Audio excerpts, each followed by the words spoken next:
Welcome, everybody. Thank you so much for coming out this morning. I know that Saturdays are busy, but we'll try and get on with things. Let me explain to you a little bit about how this came about. There are lots of things that take place in our society, things that bother us, and we see it manifesting itself in a lot of the WhatsApps that you get and the social media posts that are forwarded onto you. And you find yourself almost not knowing which end is up, and so on. And we were talking about this in an elders meeting about the pressure that our pastors are under to preach specifically to land reform or preach specifically to the BELA bill and things like that. They can't do that.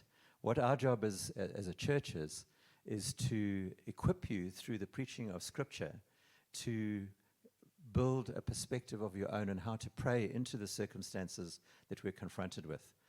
But it does help to have the right kind of context about what's going on. I know in my own experience as a leader in agriculture, right in the height of the farm attacks and land reform coming on the scene and so on, when you're close to it, you understand the context and you're able to deal with it.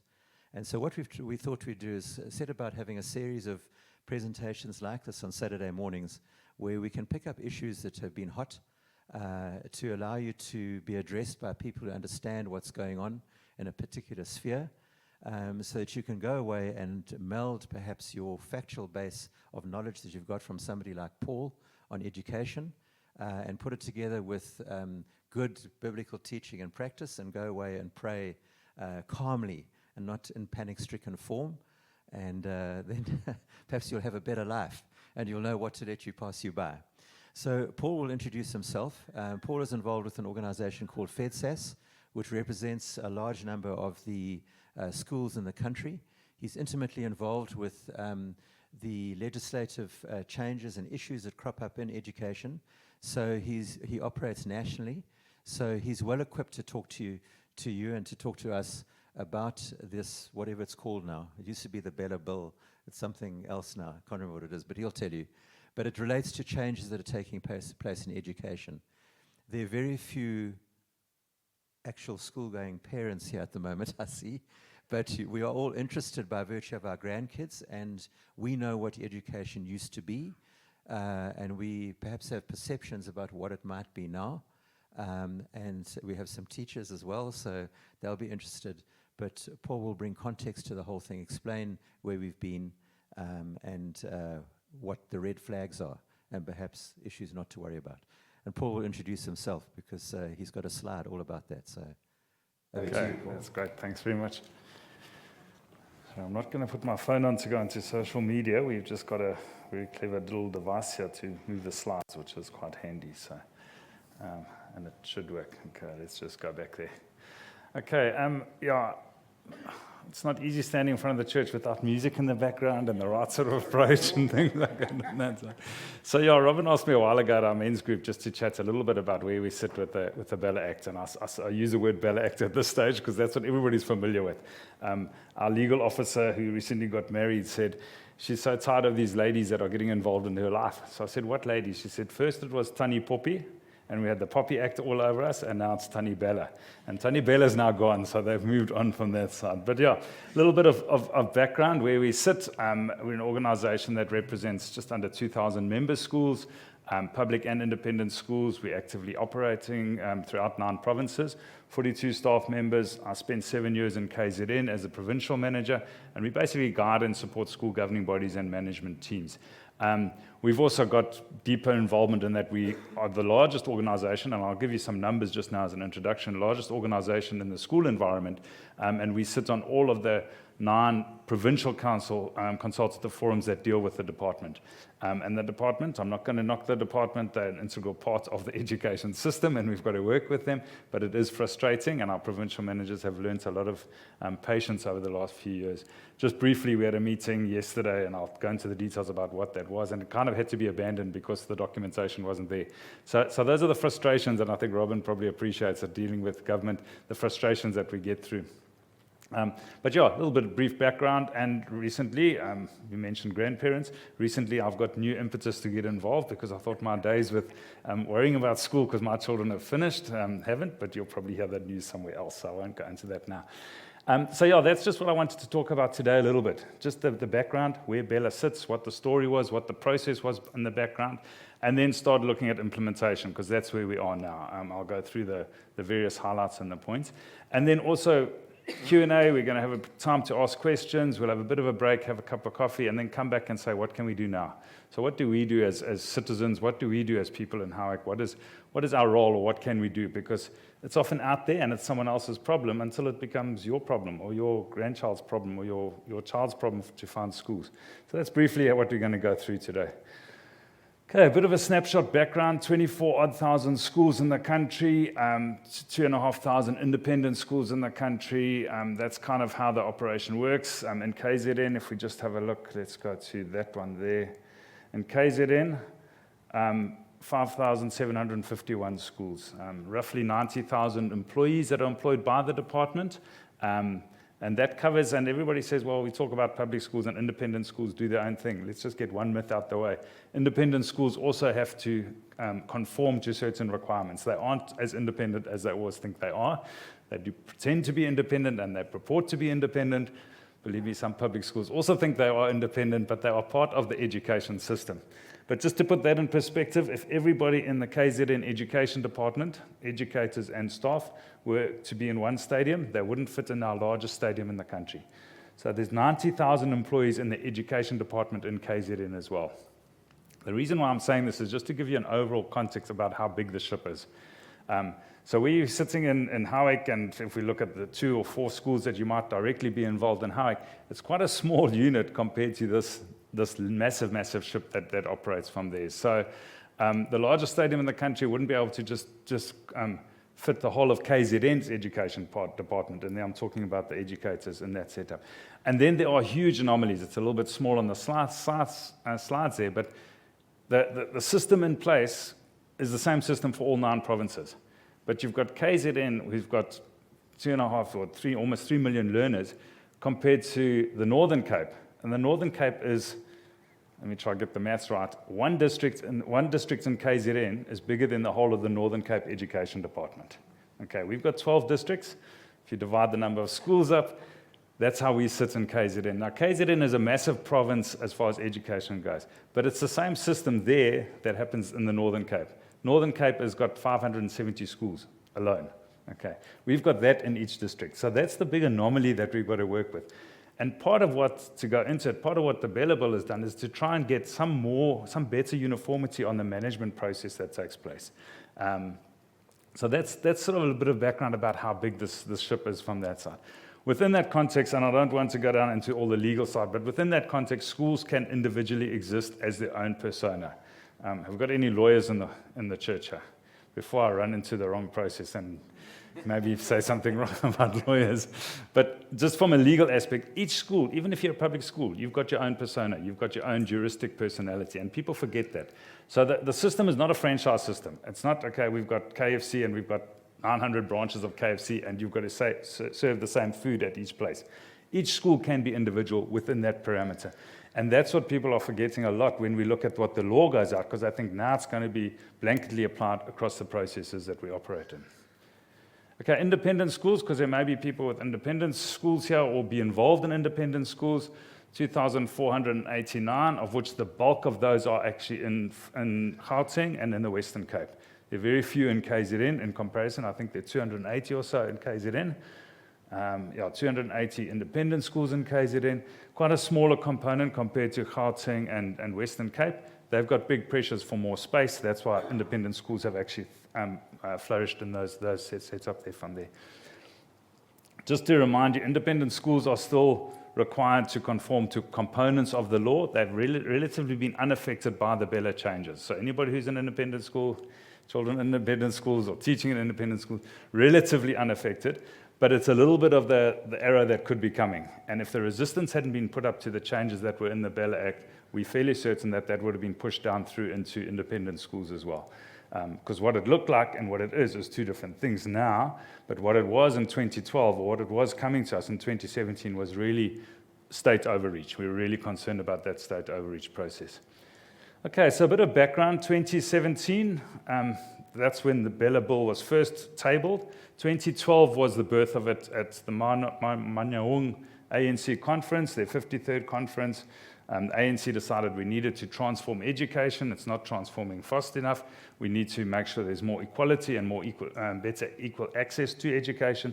And that's originally where it started. So 2012 to 2025, 13 years later, took quite a long time. The original version that came out had 71 amendments, and I alluded to that just now. Some of them were draconian. Appointment of a principal, a governing body wouldn't be involved in the appointment of a principal or senior management in schools. That's been taken out. Governing body members, and maybe I must pause a bit here and say South Africa is unique in that through the law, parents need to be involved in public schools. There aren't very many other countries that are that way operated. So we're a public education system where parents are compelled by the law to be involved through governing body structures. One of the things that was in there that all governing body members would have to submit their financial status and the status of their family before they could serve on a governing body, which would mean you wouldn't get many people serving on a governing body because I said it's got nothing to do with them, what our financial status is on that process. So those are just two of the really draconian ones. The other one was a cap on school fees. So total control of school fees, and it was state capture. The first version was literally a state capture process that we were really, really concerned about. Then there have been a number of revisions, and 2017 surveys went out. A huge amounts of democratic engagement took place, and I said that to Robin earlier. I was very impressed over the last few years how much democratic engagement did take place. There was a round of national meetings. The parliaments did roadshows throughout the country, did one in Maritzburg that I attended, and a few others in the rest. There were probably 4 in each province. After that, it went to the National Assembly, and then it went back to the National Council of Provinces, and then it went back provincially. There was another set of roadshows. So people who wanted to be involved, who wanted to put their information forward and their concerns forward had ample opportunity, and I think it was a very democratic process that actually ran through.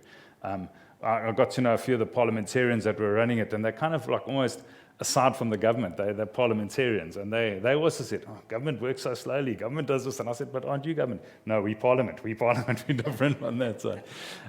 But it really was, I think, a good process that they went through into the discussions, and obviously there was a written and verbal input that was put into the process, and most of it was considered. I will get to speak about the homeschoolers just now, but I have to commend the homeschoolers that at every one of those meetings, both the parliamentarian ones and the provincial ones, there were homeschoolers that stood up. Sometimes a little bit, okay, you can see you've put like a 12-year-old in front of this adult audience, and a little bit under, maybe in a bit of a duress, but really well done, and I think it was a good process. I'll speak a little bit more about where the homeschooler effect might come through and where there's concern from there.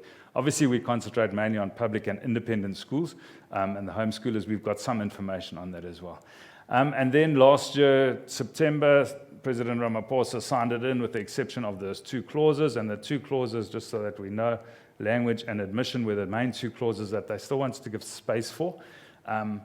In all honesty, and I know it's being recorded, so I must be careful how I say this, in all honesty, I think it was just to get parties to calm down a little bit and to just buy a little bit of space. Nothing really happened during that time. There was discussion, and you might have heard it in the news. There was sort of all sorts of discussion, and various community organizations said they've now got an agreement with the Minister of Education, and now the agreement is being withdrawn, and there was a lot of fluff, if I can call it, that went through.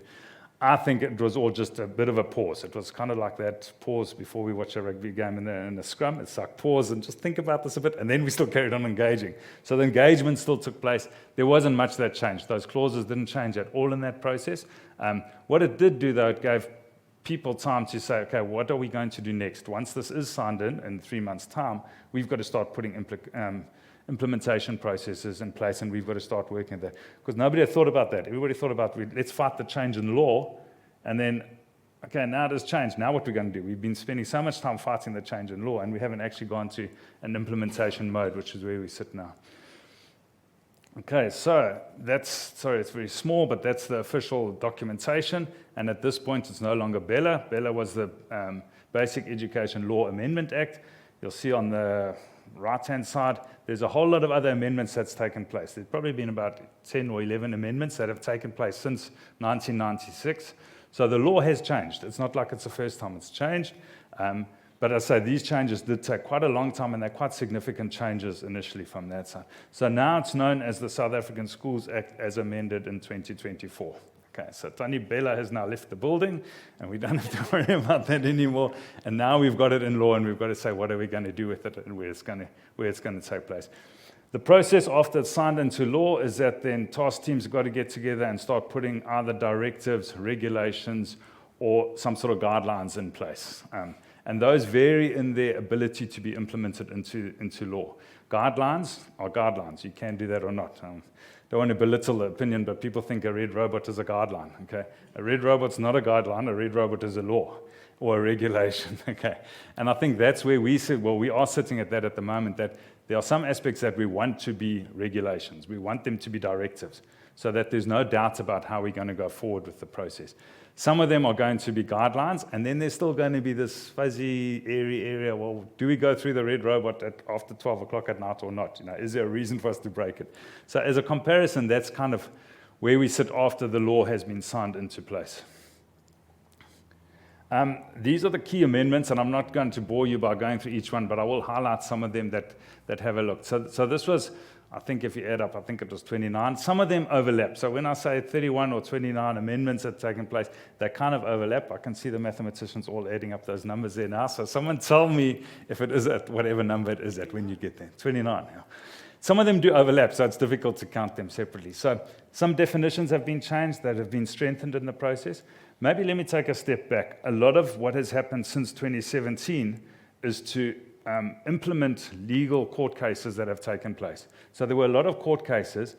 Schools and governing bodies and the department were running to court to try and sort this out. And eventually the courts have got so tired and they said, please sort your stuff out first before you come to us and have an engagement and sort it out. That didn't always work because an engagement took place and then we still ended up back in court. So a lot of the changes are just reiterating what the court cases have heard. So you might be heard or been familiar with the Ermelo case, the Worldview case. Those have got to do with admissions and language. There's a Pridwin court case that affects private schools and the collection process of school fees in private schools. Those court cases guide the process going in. What this law has done is, what this changes have done, they've gone back to those court cases and say, what were those decisions there? And let's now put it in place in law. So we don't have to go back to court every time to get it, or we don't refer to that court case, we refer to the law. And in a nutshell, if someone asked me in a 2-minute lift ride, what is the BELA bill about, or what is the new act about? It's essentially that what was in court proceedings has now been put into law. But obviously, bureaucrats being what they are, a few little things do creep in that we've got to look at. So definitions have been changed. There's been an expanded process under the amendments on various aspects. I'll touch on all these 5 just now. The discipline learning environment has been looked at to try and strengthen it. And then the functioning of the governing bodies has been strengthened in some points and under pressure in other points. And then financial oversight. I'll start with the bottom one, financial oversight. And if we go back to the slide when I said we've got 24,000 schools in the country, we mustn't think at any moment that all 24,000 schools can actually manage themselves financially properly. The problem the states have is if they don't manage their own finances properly, the states have got to bail them out the whole time. So, and it's not, believe me, it's not schools that you would only think of. It's schools that you probably are aware of and and family have been to them. Let's call it quintile 4 and 5 schools, which are your fee-paying schools, that get into big financial trouble. And the moment they do that and they can't handle their processes, the department are obliged by law to bail them out. So the department are tired of bailing them out. They would like more information so that they know when they've got to bail them out. Maybe to put it into a very practical example, schools have not always been paying their electricity bills. And they've been delaying their electricity bills. And you've seen it. There's been schools in Maritzburg. I don't want to point too close because there's some very close here as well. But schools haven't. And if they don't fulfill that obligation, at the moment the law sits the department responsible for that bill. So they've got to come and bail out. And they don't know where they're bailing out. And suddenly they just hear that the school hasn't got electricity or whatever, and then they've got to bail them out.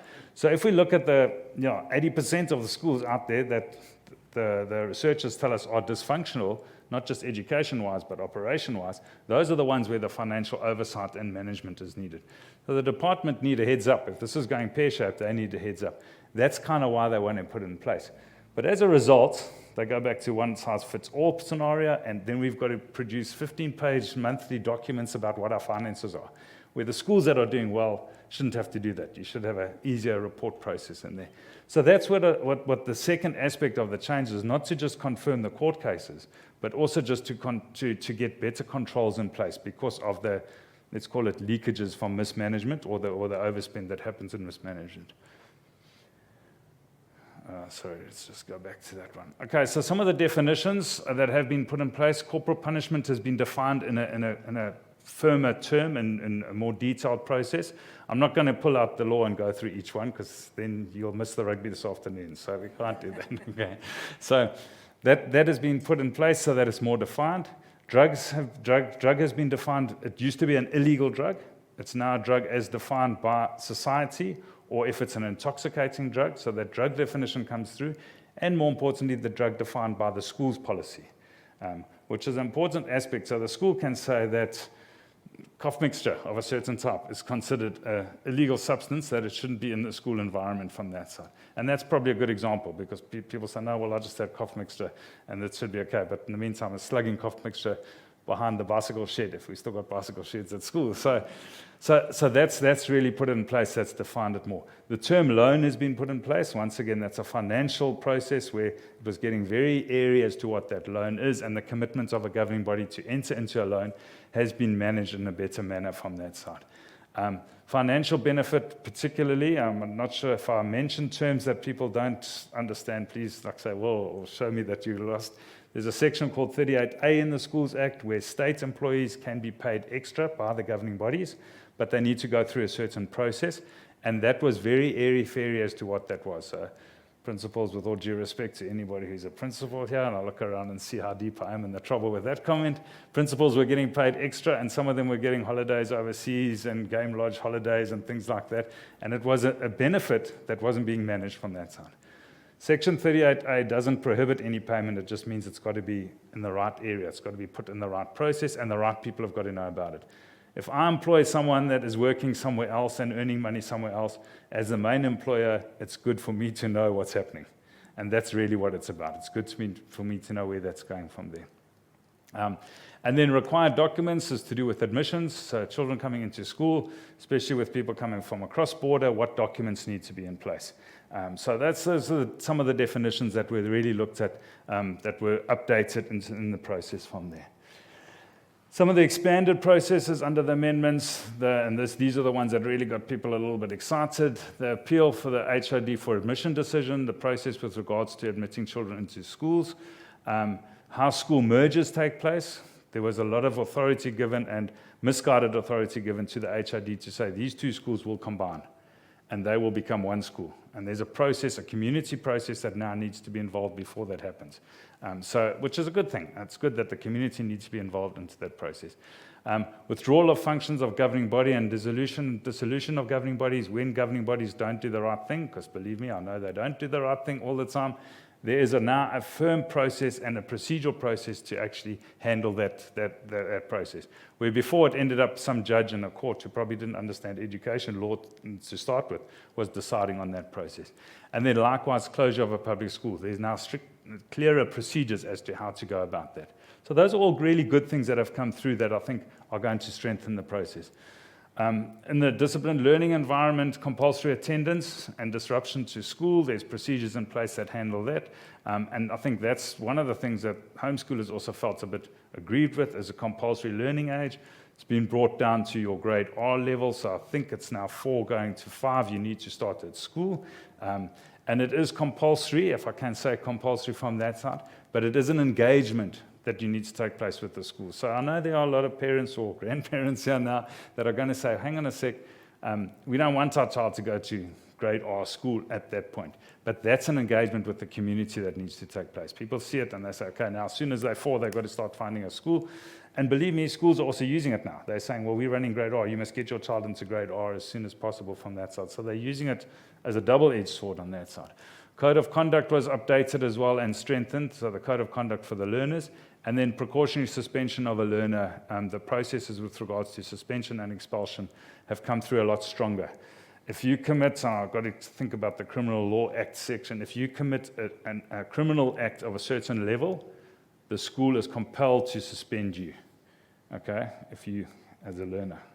Don't see any learners here. If you were as a learner and you did something that was a criminal act, they are now compelled to suspend you precautionary while they investigate. Not a compulsory suspension, not a long-term suspension, but a temporary suspension, which I think is quite a good thing as well, because there are bad things that are happening there, and then the governing bodies are saying, no, I'm going to say, can't we do this another way, and can't we handle it further? But please bear in mind that's only if people commit a certain level of a criminal act or criminality that runs through from there. So I think that's also quite a positive process from there. From the functioning of the governing bodies, elections in a governing body school and a public school environment are held every 3 years. At the moment, there are 9 different sets of regulations. There's one guideline, that red robot guideline story I mentioned. There's one national guideline, and there are 9 different regulations. And it's absolute chaos. Principals move between provinces. They've got to work out what they've got to do separately. And I say principals because the principals end up being the election officer in this process. We're quite aware, and I think people aren't always aware, that the election of governing body members is the 3rd biggest election in the country. So after your national and your provincial elections, or your municipal elections, it's the 3rd biggest election of representatives. So it's an important process from there. And that was very weak, considering there's 9 different regulations. And even though some of them weren't published in time, and then we used the previous year's regulations, and it's absolute chaos to actually run that process. So that is something I have to say from our organization side, we pushed quite hard. We said, let's give us one set of regulations so we all know. I mean, you don't have a set of how you vote in the municipality here compared to how you vote in the municipality in Newcastle. You have the same set of regulations, and that's really what we're looking from there. Recusal of SGB members, if you've got a conflict of interest, there's now clear guidelines on that, and that's something that we deal with quite a lot. Obviously, people see sometimes, I see schools as a sort of golden nest egg that they can get any money they want to from in their processes, so that's in place. And then learners, there's been a stronger definition and a stronger involvement of learners in a high school, just for interest's sake. I'll wait for Jess to get back and I'll fill the space. In a high school, the learners are on the governing body. They're part of the governing body as well, but there's a process of where their involvement is. For example, they're now no longer involved in the appointment of teachers. Okay, and strange enough, they were allowed to be involved in the appointment of teachers, which you could understand does create a bit of a conflict from there. The definition has also moved from minor now to learners, because there are some learners in school that are no longer minors. Okay.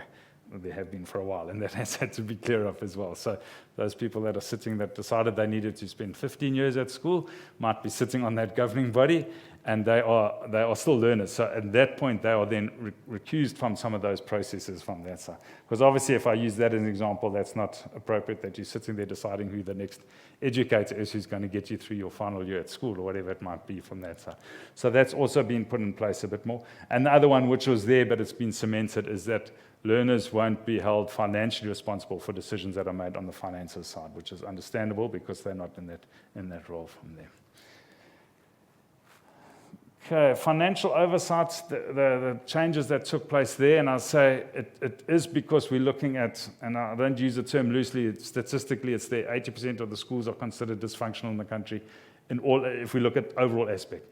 Not just delivery of education, but their management processes as well. Central procurement is a big concern for us, and we've pushed back very hard on it, and it's still in place. It's under discussion as to what's going to be in place. The law at the moment says central procurement will go ahead. If I jump to a quick conclusion, central procurement stands next to state capture and stands next to failed delivery. That's simply what it is. I don't think I've got to fill it in any more than that. That's what the concern is. So that's still in place, and we've got to work quite hard. What we have managed to get in place, and when I say we, it's not only been us, other role players as well, but other role players have managed to get to a point where you can now prove that you can manage your own funds. If you can prove you can manage your own funds, you can go ahead and do that procurement. You don't have to do it through the state. Because the state procurement process, we know, just doesn't work. It's a massive vehicle. It's almost impossible to make sure those 5,700 schools are going to get all their books at the right time. And that's really where the difficulty sits with central procurement. And we're talking mainly about your learning, teaching material, where that comes through. There's certain processes for approval if you're going to go into lease agreements that have become stronger, which I think is probably quite a good thing as well. There's certain requirements that a lease on purchases can't be longer than the term of the governing body, because that governing body determines that process. So that needs to be looked at as well. Budget meetings, that's always a difficult one. By law, schools have got to have a budget meeting with parents, and I'll talk public schools now. Got to have a meeting with parents, and they've got to present the budget. And all other provinces other than Gauteng, there was no quorum requirement for that. So 3 parents could arrive at a meeting and decide that's what the budget is. I'm not dismissing the fact that the governing body have done their work, but there's no community involvement. And public schools are community processes. And so the law has actually changed now that you need a quorum for that meeting. So you need a 10% quorum at that meeting, which I think is a good thing. I think parents need to, and one of my pleas at the end is, if you're not a parent at a school, if you've got children that have got their children at schools, get them involved. Get them to see what's going on and what's happening from that side. Additional remuneration, I've spoken a little bit about that.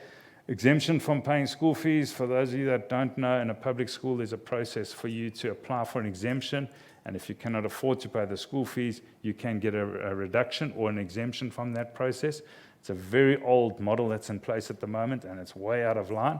But the processes that I've looked at is a better management of that process that runs through from there. And then financial reporting, that was the one that they wanted a massive report once a month on what schools were doing. By law at this stage, you have to submit your financial statements to the department, your audited financial statements, and they, on the basis of that, deem that you are running your school financially correct. But as I say, it is a problem because some schools aren't, and you can't wait 12 months to find out that there's a problem from there. So what we are, I'll speak a little bit about now what we're doing. In the task teams that are setting the regulations together, we're sitting down and saying, let's put a one-pager together that has to be a quarterly report. That's kind of the agreement we've come to with the department. So it's not that onerous. It's still extra admin, but it's not that onerous. Supplying false information, that's grand, really grand. I'm going to say it in that way because if parents apply to a school and they submit false information, they can now be prosecuted.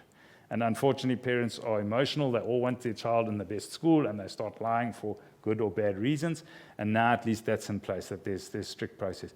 Most of these you'll see, when we talk about them, you'll see they probably come through from a court case somewhere. Somewhere there's been a court case, a high court judgment that's actually put it in place that runs through.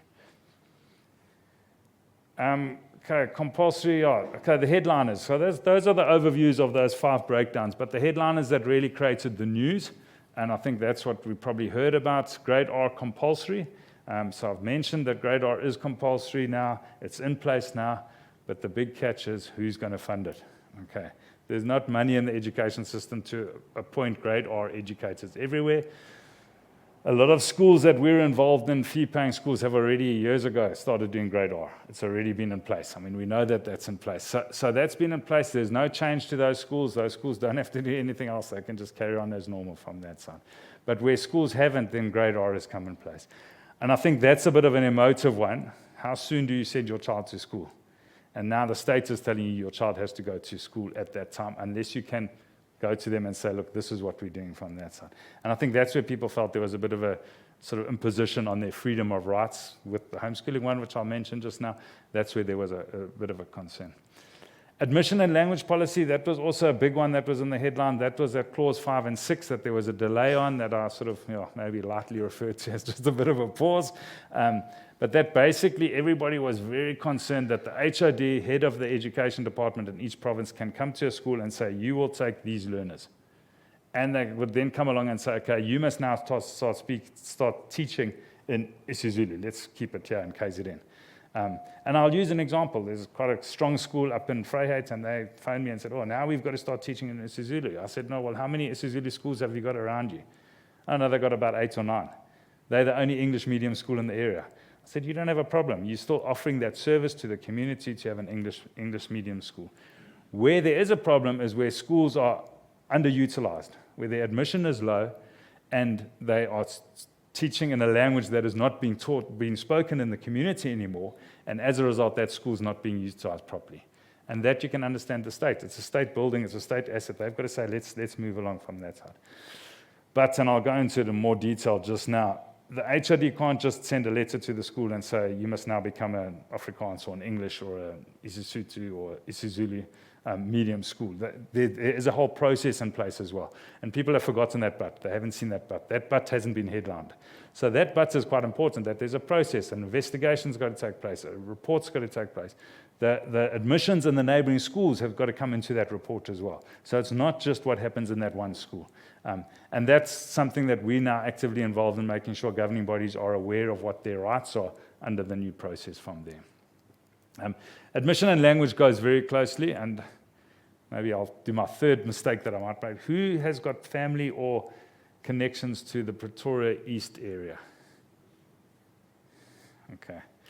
You will know, and those that don't know yet, the Pretoria East area is a little ecosystem in itself, if I can call it that. And I can understand why. Afrikaans is being threatened in that area. Let's call it what it is. And so they've been very vocal about the whole process as to what's going to happen. But some of those schools are underutilized. Some of those schools are sitting with 10, 12 children in a classroom, when that classroom can actually take 32 or 34, okay? Once again, we discuss numbers and where they sit, what is a good number of schools, and there's a big debate on that. But there needs to be processes in place. We are sitting in the process of putting criteria in place with the department with regards to your admission and your capacity. And that also has been lacking. So it's all very well saying, well, you must fill your classroom, but what is full? Where does full get determined? So that's some of the follow-on that's now happening from there. So yeah, in pockets of the country, there's been extreme concern about it. But in some of those areas, Afrikaans, and I'll have to say it openly, Afrikaans is not the area of the community anymore. The community has changed. And the schools need to change, otherwise society is going to change. Or worst case, the HID will then come in and start making a change. So rather do it yourself. And that's what we've always advised. And I'm not belittling the need to keep Afrikaans schools. Please don't get that wrong. I'm the lone Englishman in our organization, just so that you know. Okay, so I could do this whole thing in Afrikaans if we needed to as well. But you've got to just balance it. You've got to balance what the community is looking at from there. And then I've spoken about LTSM material. As I said, there is an opt-out process now that schools can still buy their own material. They don't have to buy from the state tenders. But the process is exactly what we're concerned about with the state tender process. And then submission of quarterly financial records. That was going to be a long document. We've managed to work that through. Okay, homeschoolers. I think the biggest thing and the only thing I can really say about homeschoolers is, besides the fact that they were, and I mentioned it now, they were really well in attendance in all the communication that took place. They're probably the most aggrieved group that has been affected by this. And I say that openly on record because, unfortunately, there is a lot of pressure on homeschoolers to A, be registered, and B, be assessed in the process. The state feel that they need to be involved in that process. And I know you then start balancing Bill of Rights and things like that, but the states are responsible to deliver education. That's what they feel they've got a responsibility for. And there might be an overreach in it, what's happened in the process that's run through, but homeschoolers are now going to, the homeschool organization has to be registered, approved by the department, and then assessment needs to come through as well.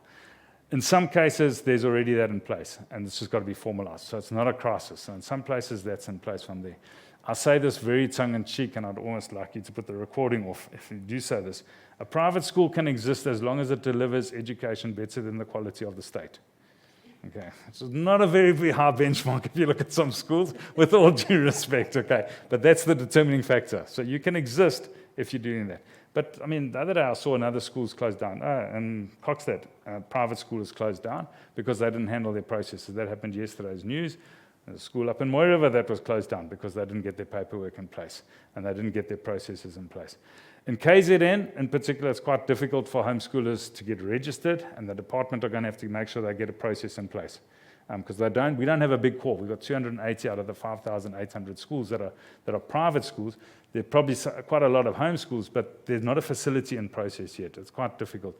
We were involved in Drakendale getting their registration in place, and it's quite a lot of effort to get it in place. A lot of knowing who in the department to speak to, take the paperwork from one person to the next person to the next person. So it can be done, but it's quite difficult. And I think that's where the stumbling block is going to come through. The assessment is in line with a curriculum, an accepted curriculum. It doesn't have to be the CAPS curriculum, but it's in line with that. I think the saddest thing about the homeschooling difficulty is that they haven't got a big enough organization to actually fight the grief that is coming their way or that is in place from there. They aren't one unit, they don't have funding, they don't have that combined power that runs through from that side. So that is quite sad in a way, but I don't think it's going to stop homeschooling. Homeschooling must take place. It's got a spot. It needs to operate from that side. We've got people amongst us that are fairly decent people from homeschooling, so we won't worry about that on that side. So I think it is something that I feel that they just haven't got the capacity to have fought it, but I don't think it's so bad in what's on the ground. I think it's workable that they can run through from there. Okay, so what now? What do we do after these amendments? Okay, so that's where we sit. It's in law. That's a bit of a background where it sits from there. Implementation requires, as I say, regulations, guidelines, and directives. And depending on what it is, we've kind of guided, and I don't want to say this, I'll say this with all sorts of humbleness, but most of our legal officers sit on one of the 4 or 5 task teams that are in place at the moment. And even a bit more humbly, they're probably writing most of that, they're putting it in place from there. So there are a number of task teams that are put together to put the regulations in place so that this can happen. Election processes have already almost been cleared. We had a meeting yesterday to start looking at documentation. So the overall election regulations are almost cleared to be signed off and then run through from there. We're looking at the admissions and the language processes and the policies that need to be in place for the department to then operate from there. So those are then being put in place. We have advised rather prioritize the ones that are more important than the ones that aren't. So some of them aren't that critical. Section 38A is quite good as it is at the moment. The renewal of it doesn't have to be urgent, and we're working through that. When I say we, there's a number of other governing body associations that are involved in it. Obviously, it will go down through to the unions as well. I don't think they have too much say in the change because they've had a lot of the input before. And then it's going to be, it's a departmental process, but they've come to the stakeholders involved in education to say, help us put this together. And then prioritizing and enabling, getting them in place. That's kind of where we're starting to head now at this process. The next, as an example, the next governing body election will be under national regulations. We're fairly certain that that's going to go through as an example instead of having 9 different sets. So that's rolling out through from there. And then obviously the rollout, and a principal at a principal's conference the other day said, you've got this wonderful creature that's created at national level. But by the time it gets down to the school, it's a raging monster and it's out of control. And that's where we've got to play a role. That's where community must play a role and be aware. Principals are going to be under pressure because of these changes. Teachers are going to be under a little bit of pressure as well because the principal's under pressure, and the pressure cascades into the process from there. Hopefully the learners are not affected by the changes, that we protect the learners from these changes, that we've got a stronger system. And then rollout and implementation, there's no dates on it, other than Cyril Ramaphosa has told the Minister of Education this needs to be done ASAP. So she's under stress. Because it's taken so long to get here, we now want to rush through with that process from there. I won't go through that, but this is just the timeline that the department have got. It's fairly small now up on the slide, but we've got various meetings that we have with them regularly to see where we sit on those processes that are running through to get those regulations in place. Grade R, as I say, is compulsory, but we've got a concern with regards to infrastructure, LTSM, and educators. So until we get some sort of funding change, we can't say, well, all schools will have to have grade R, because the department may go to those schools that haven't got grade R and say, you have to put grade R in. And they say, well, that's fine, but you are obliged to give us funding, infrastructure, and processes from that side. So that is kind of still can't be forced into a school. I've spoken a little bit about that. There are going to be regulations with regards to the capacity, and those basically sit on the back of the capacity from there. I think it's important to note that there's a process with regards to those two. So someone said to me in Howick recently, they said, so are we going to have to start teaching isiZulu at the schools here? I'll talk Howick High and Howick Prep, because that's where we are, as the language of instruction. And I said no, because there are other schools in the area that are using isiZulu as a language of instruction. So there's no threat there.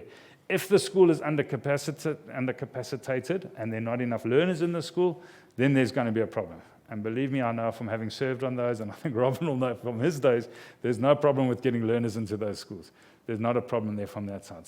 So the local, if I can point out those two public schools, there's not a problem, there's not a threat. There's a change that they're going to have to do administratively wise. There's a bit of work behind the scene, but it's not like the school's going to stop. It's not like 2017 where we were told this is the end of public school education, because we were heading to a state education system. So that is where we sit on the moment with regards to that. And then there's a process when the HOD makes a decision. People say the HOD can now suddenly decide we're going to change the school and combine these schools, and it's misguided. There's actually a better process now in place that runs through from there. And when I say that, I sort of just pause a little bit and think, it's not all rosy, folks. There's a lot of work to be done out there. So there's a lot of concern still out there, and there's a lot that now needs to be done, which I want to lead us to if there are any questions. So if there are any questions, please feel free. As I say, we're going to take a bit of a break so you can chat about this over a cup of coffee and rev everybody up or rev each other up about it, and then come back, and then Robin and myself will chat to you a little bit about what to do from that side. Anybody who got questions now?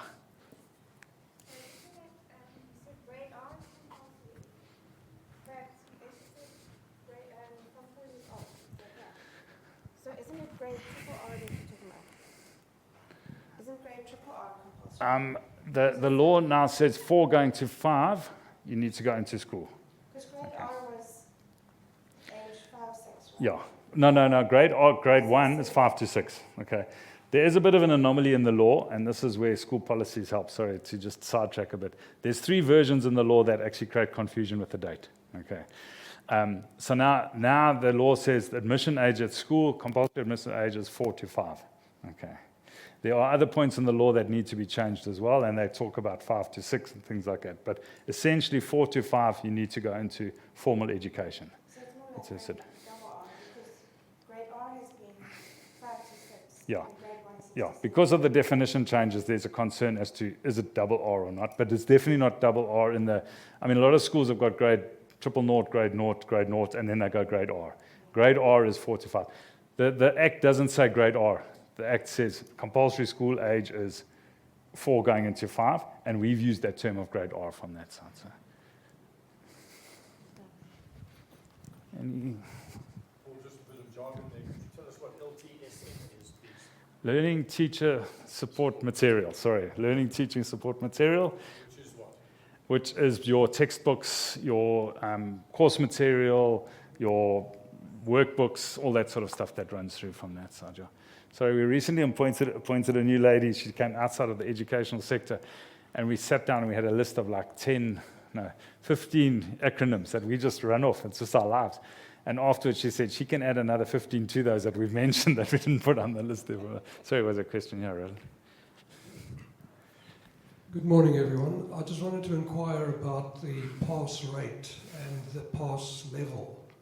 You know, the allegation is that our schooling has been hollowed out, and we have all of these, tens of thousands of matriculants coming to tertiary education, and yet their academic preparation and their competence in core functions, literacy, critical thinking, mathematics, and so on, is so poor. So is there anything in place to, as it were, upgrade the standard of education to make us maybe more equivalent with first world levels and standards? I'll be very legalistic on this one and dodge the answer. It's not really our area of expertise, but it is our area of concern. There's a lot of intervention programs and intervention processes taking place. My biggest concern, and it'll probably lead on to another touchy subject, is that we're being led by what UNESCO is throwing down our throats. And we're not actually making a stand in our education system ourselves, okay? And that goes on to a bigger subject that we're welcome to chat about as well. But that's what my concern is that we're saying, the education department are finding this wonderful plan somewhere else, and they're copying and pasting it into South Africa, and they aren't seeing where it's going from that side. I can't answer you direct and say, yes, this has got nothing to do with the academic progress. The idea is that this is going to strengthen the schools so that academic progress can be better.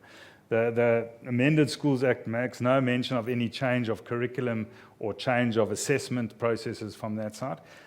All I can say is that this then does allow management teams and governing bodies of individual schools to aspire for better excellence. It gives them space to do that.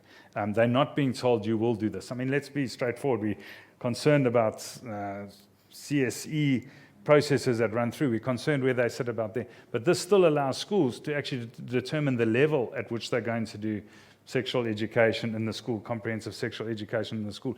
They're not being dictated to by the state.